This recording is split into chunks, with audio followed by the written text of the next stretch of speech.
छवि नवनीलनीरज सुन्दरं पटपीतमानव खडित रुचि शुचि नौमि जनकसुतावरम् श्रीरामचन्द्र कृपालु भज मन हरण भव भयदारुणम् गमय तमसो मा ज्योतिर्गमय मृत्योर्मामृतं गमय ॐ शान्ति शान्ति शान्तिः योगिनो यस्यान्तं न विदु सुरासुरगणाः. ಓಂ ಶ್ರೀ ಗುರುಭ್ಯೋ ನಮಃ. ವೇದಿಕೆಯಲ್ಲಿ ಆಸೀನರಾಗಿರುವಂತಹ ಎಲ್ಲ ಮಹನೀಯರಿಗೂ, ವೇದಿಕೆಯ ಮುಂಭಾಗದಲ್ಲಿರುವಂತಹ ಉಪಾಧ್ಯಾಯರಿಗೂ ಹಾಗೂ ಎಲ್ಲ ಕಲಾವಿದರಿಗೂ, ಕಲಾಬಂಧುಗಳಿಗೂ ಹಾಗೂ ಎಲ್ಲ students, a very happy to celebrate our art, our richness and what we have to be proud to be an Indian. So ಇಂತಹ ಒಂದು ಸಾಂಸ್ಕೃತಿಕ ಸಮ್ಮೇಳನದಲ್ಲಿ ಭಾಗಿಯಾಗೋದಕ್ಕೆ ನನಗೆ ಬಹಳ ಸಂತೋಷ ಆಗ್ತಿದೆ. I am really grateful and I extend my gratitude to this institution of MES during this Kalavidi program. Since my student days, I have always envied this institution. Let me be very honest, because MES, the very name MES, emits the most powerful rays of the best education, culture and tradition. So I have always felt that, yes, why haven't I been a part of this institution where everything is treated equally. ಕೆಲವೊಮ್ಮೆ ನಮಗೆ ಬಹಳ ಸಿಟ್ಟು ಬರುತ್ತೆ. In the name of education, exactly at the right moment, the student, the growing years of any student is stuck by just studies and there is a break to the learning of any arts, sports and other activities. Why is this happening? So ಅದಕ್ಕೊಂದು ಬಹಳ ಒಳ್ಳೆಯ ಉತ್ತರ ಅನ್ನೋ ಹಾಗೆ MES ಇನ್ಸ್ಟಿಟ್ಯೂಷನ್ಸಲ್ಲಿ ಯಾವಾಗಲೂ the students are made to be involved in the cultural activities and other activities as much as the studies itself. ಇನ್ನು ಕಲಾವೇದಿ ಬಗ್ಗೆ ಹೇಳಬೇಕಾದ್ರೆ ಅದಕ್ಕೆ ಪ್ರೊಫೆಸರ್ MPL ಶಾಸ್ತ್ರಿ ಅವರು ಮತ್ತು ಡಾಕ್ಟರ್ BR ಶೇಷಾದ್ರಿ ಅಯ್ಯಂಗಾರ್ ಅವರು ಇತ್ತೀಚೆಗೆ ಕಾಲವಾದರು. ಅವರು 95ನೇ ವಯಸ್ಸಿನಲ್ಲಿ. ಅವ್ರ ಜೊತೆಗೆ ಆ ರಥವನ್ನು ಎಳೆದಿದ್ದು ಡಾಕ್ಟರ್ TT ಶ್ರೀನಿವಾಸನ್ ಅವರು. ಅವರು ಸಂಪೂರ್ಣವಾಗಿ ಆರ್ಕಿಟೆಕ್ಚರ್ ಪರಿಕಲ್ಪನೆ ಎಲ್ಲವನ್ನೂ ಅವರೇ ಮಾಡಿರೋದು. ನಮ್ಮ ಗುರುಗಳು, ಅವರು ನನ್ನ ಗುರುಗಳು ಅಲ್ಲಿ ಎದುರುಗಡೆ ಕೂತಿದ್ದಾರೆ. ಪ್ರೊಫೆಸರ್ MPL ಶಾಸ್ತ್ರಿ ಅವರ ಬ್ರದರ್ಸ್ ಸನ್ ಅವರು ಇಬ್ಬರು ನನ್ನ ಗುರುಗಳು.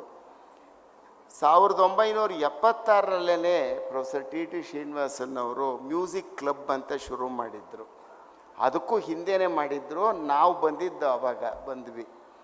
ನಮಗೆ ಭಾಳ ಸಂತೋಷವೂ ಆಯ್ತು. ಯಾಕೆಂದರೆ ಇಂಥ ಕಾಲೇಜುಗಳಲ್ಲಿ ಮ್ಯೂಸಿಕ್ ಕ್ಲಬ್ ಅನ್ನೋದು ಇದೆಯಲ್ಲ.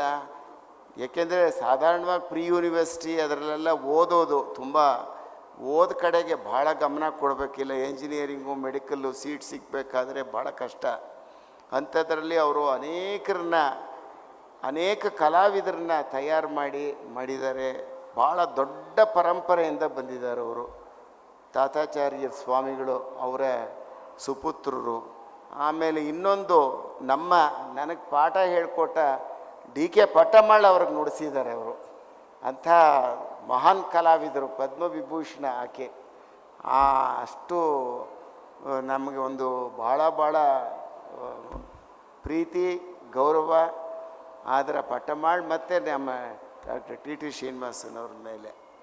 ಸೊ ಇವರು ಈ ಪೂರ್ತಿ ನಮ್ಮ ಶೇಷಾದ್ರಿ ಅಯ್ಯಂಗಾರ್ ಸರ್ ಹೋದ್ಮೇಲೆ ಕಲಾವೇದಿಯನ್ನು ಅಷ್ಟು ಚೆನ್ನಾಗಿ ನೋಡಿಕೊಂಡು ಮುಂದಕ್ಕೆ ತಂದರು. ಭಾಳ ಒಳ್ಳೆಯದಾಗಲಿ, ದೇವರು ಒಳ್ಳೇದು ಮಾಡಲಿ. ರಾಮಾಯಣವನ್ನು ಒಂದು ಥೀಮಾಗಿ ಪ್ರದರ್ಶನ ಮಾಡಿದ್ದಾರೆ. ನನಗೆ ಸ್ವಾತಿ ತಿರುನಾಳ್ ಮಹಾರಾಜರು ಭಾವಯಾಮಿ ರಘುರಾಮಂ ಜ್ಞಾಪಕ ಬರುತ್ತೆ ಒಂದೊಂದು ಇದನ್ನು ನೋಡಿದ್ರೆ. ತುಂಬ ಧನ್ಯವಾದಗಳು. ನಮಸ್ಕಾರ. ಏನು ಅಂತ ಇಷ್ಟಪಡ್ತೀನಿ ಅಂದರೆ, ಯುವಜನೋತ್ಸವ ಈ ವೇದಿಕೆ ನಾವೇನು ಕ್ರಿಯೇಟ್ ಮಾಡಿದ್ದೀವಿ, ನಮ್ಮದು 8 ಯೂನಿಟ್ಸ್ ಇದೆ. ಮಲ್ಲೇಶ್ವರ MES ಅಡಿಯಲ್ಲಿ 8 ಯೂನಿಟ್ಸ್ ಇದೆ. ಎಲ್ಲ 8 ಯೂನಿಟ್ಸಲ್ಲೂ ಈ ಯುವಜನೋತ್ಸವನ ಹಮ್ಮಿಕೊಳ್ತೀವಿ. ಹಮ್ಮಿಕೊಂಡಾದ ನಂತರ ಇದರ ಉದ್ದೇಶ ಏನು ಅಂದರೆ, ಅವರೆಲ್ಲ ಮಾತಾಡಿದಾಗೆ ಟ್ಯಾಲೆಂಟ್ನ ಗುರುತಿಸೋದು. ಮೇಡಮ್ ಅವ್ರು ಹೇಳ್ತಾ ಇದ್ರು, ಎಜುಕೇಷನ್ಗೆ ಒಂದೊಂದು ಸಲ ಅತೀ ಸ್ಕ್ಯೂಡಾಗಿ ಒತ್ತು ಕೊಡ್ತೇವೆ, ಕಲ್ಚರಲ್ಲು ಹಾಗೆ ಸ್ಪೋರ್ಟ್ಸ್ಗೆ ಅಷ್ಟೊಂದು ಒತ್ತಿರಲ್ಲ ಅಂತ. ಇದೊಂದೇ ಶಿಕ್ಷಣ ಸಂಸ್ಥೆಯಲ್ಲಿ ನಾನು ನೋಡಿರೋದು ಬ್ಯಾಲೆನ್ಸ್ಡಾಗಿ ಬರ್ತದೆ. ವಿದ್ಯೆ, ಆಟ, cultural activities, it's a mix, holistic development ಅಂತ ಏನು ಕರಿತೀರಿ, ಅದು ಒಂದು ಇಲ್ಲಿ ಚೆನ್ನಾಗಿ ನಡೀತದೆ. ಹಾಗೆ ಪ್ರತಿಭೆ ಅನ್ನೋದು ಈ 4 ಗೋಡೆಗಳ ನಡುವೆ ಇರಬಾರ್ದು. ಈ ಥರ ದೊಡ್ಡ ದೊಡ್ಡ ಲುಮಿನರೀಸ್ನ ನೀವು ಏನಾದ್ರು ಮೀಟ್ ಮಾಡಬೇಕು ಅಂದರೆ, ಆ ಸಣ್ಣ ಸಣ್ಣ ಪ್ರತಿಭೆಗಳು ಯಾರು ಮೀಟ್ ಮಾಡಬೇಕು, ಆ ಪ್ರತಿಭೆಗಳನ್ನು ಗುರುತಿಸ್ಕೋಬೇಕು ಅಂದರೆ ವೇದಿಕೆ ದೊರಕಿಸೋದೇ ಭಾಳ ಕಷ್ಟ ಆಗ್ತದೆ. ಅಂಥದ್ರಲ್ಲಿ ಅವರು ವೇದಿಕೆಯನ್ನು ದೊರಕಿಸಿಕೊಡುತ್ತೆ. ಯುವಜನೋತ್ಸವ ಹಾಗೂ ಕಲಾವೇದಿ ವೇದಿಕೆಯನ್ನು ದೊರಕಿಸಿಕೊಡುತ್ತೆ. ನೋಡಿ, ನಮ್ಮ ನಡುವೆ international level cultural activity, Bharatanatyam, ನಾಟ್ಯ ಪ್ರದರ್ಶಿಸಿದವರು ಇದ್ದಾರೆ. International level, national level players ಇದ್ದಾರೆ. ಸೊ ಇಂಥವರು ಆ ಪ್ರತಿಭೆಗಳನ್ನು ಗುರುತಿಸಿ ಈ 4 ಗೋಡೆಗಳ ನಡುವೆನೇ ಅಲ್ಲ, ಅದನ್ನು ಬಹಳ ಎತ್ತರಕ್ಕೆ ಬೆಳೆಸ್ತಾರೆ. ಸೊ ಈ 8 ಏನು ಯುವಜನೋತ್ಸವ ಮಾಡ್ತೀವಿ ನಾವು ಕಲಾವೇದಿ ಅಡಿಯಲ್ಲಿ, ಅದನ್ನು ನಾವು ಬಹಳ ಎತ್ತರಕ್ಕೆ ಬೆಳೆಸಿ ಈ ಪ್ರತಿಭೆಗಳನ್ನು ಇಂಟರ್ನ್ಯಾಷನಲ್ ಲೆವೆಲ್ಗೆ ತಗೊಂಡೋಗೋ ಒಂದು ಮಹದಾಸೆ ನಮ್ಮದು. ನಮ್ಮ ಹೃತ್ಪೂರ್ವಕ ಶುಭಾಶಯಗಳು ನಿಮ್ಮೆಲ್ಲರನ್ನೂ ತಲುಪಲಿ. ಸಂತೋಷ, ಸ್ಫೂರ್ತಿ ಮತ್ತು ಒಗ್ಗಟ್ಟಿನ ಹೂವುಗಳರಳಿ ನಿಮ್ಮೆಲ್ಲರನ್ನೂ ಆತ್ಮೀಯತೆ ಮತ್ತು ಪ್ರಾಮಾಣಿಕತೆಯಿಂದ ಸ್ವಾಗತಿಸುತ್ತೇವೆ. Ladies and gentlemen, honorable dignitaries, esteemed judges, beloved teachers, proud parents, and my dear friends. Every institution builds classrooms. Only a few build legacies. Every performance entertains. Only a few inspire. And every competition seeks a winner, but only the finest celebrate excellence. This morning, as the golden sun ushers in a new chapter of promise and possibility, we gather not merely to witness a competition, but to celebrate a tradition that has inspired generations of young artists across the MES family. It is with immense pride and boundless joy that we, Ananya, Sharda, extend a heartfelt welcome to each one of you to ಕಲಾವೇದಿ ಯುವಜನೋತ್ಸವ 2020. ದುಷ್ಟರನ್ನು ಸಂಹರಿಸಿ ಸಜ್ಜನರನ್ನು ರಕ್ಷಿಸಲು ಕಾಲಕಾಲಕ್ಕೆ ವಿವಿಧ ಅವತಾರಗಳನ್ನು ತಾಳಿದ್ದಾನೆ. ಪ್ರತಿಯೊಂದು ಅವತಾರವು ಧರ್ಮಸ್ಥಾಪನೆ, ನ್ಯಾಯದ ರಕ್ಷಣೆ ಮತ್ತು ಲೋಕ ಕಲ್ಯಾಣದ ಸಂದೇಶವನ್ನು ಸಾರುತ್ತದೆ. ಈ ಅವತಾರಗಳನ್ನು ದಶಾವತಾರಗಳು ಎಂದು ಕರೆಯಲಾಗುತ್ತದೆ. ವರಾಹ, ನರಸಿಂಹ, ವಾಮನ, ಪರಶುರಾಮ, ರಾಮ, ಕೃಷ್ಣ, ಬುದ್ಧ ಮತ್ತು ಕಲ್ಕಿ. ಇಲ್ಲಿ ಅಯೋಧ್ಯೆಯ ಆದರ್ಶ ರಾಜರಾಮ ರಾವಣನನ್ನು ವಧಿಸಿ ಧರ್ಮವನ್ನು ನೆಲೆಗೊಳಿಸಲು ತಾಳಿದ ರೂಪದ ಸಂಪೂರ್ಣ ಪರಿಚಯ ಈ ನಮ್ಮ ಪುಟಾಣಿಗಳಿಂದ. ಇದು ಕೇವಲ ಒಂದು ಕಥೆಯಲ್ಲ, ಇದು ಒಂದು ಆದರ್ಶ. ಇದು ಕೇವಲ ಒಂದು ಕಾವ್ಯವಲ್ಲ, ಇದು ಒಂದು ಜೀವನ ದರ್ಶನ. ಕಾಲದ ಹೆಜ್ಜೆ ಗುರುತುಗಳನ್ನು ಮೀರಿ ಹೃದಯದಿಂದ ಹೃದಯಕ್ಕೆ ಬೆಳಕನ್ನು ಹರಡಿದ, ಧರ್ಮದ ದಾರಿಯನ್ನು ತೋರಿದ ಅಮರ ಕತೆ ಇದೀಗ ನಿಮ್ಮೆದುರು ಅನಾವರಣಗೊಳ್ಳಲಿದೆ.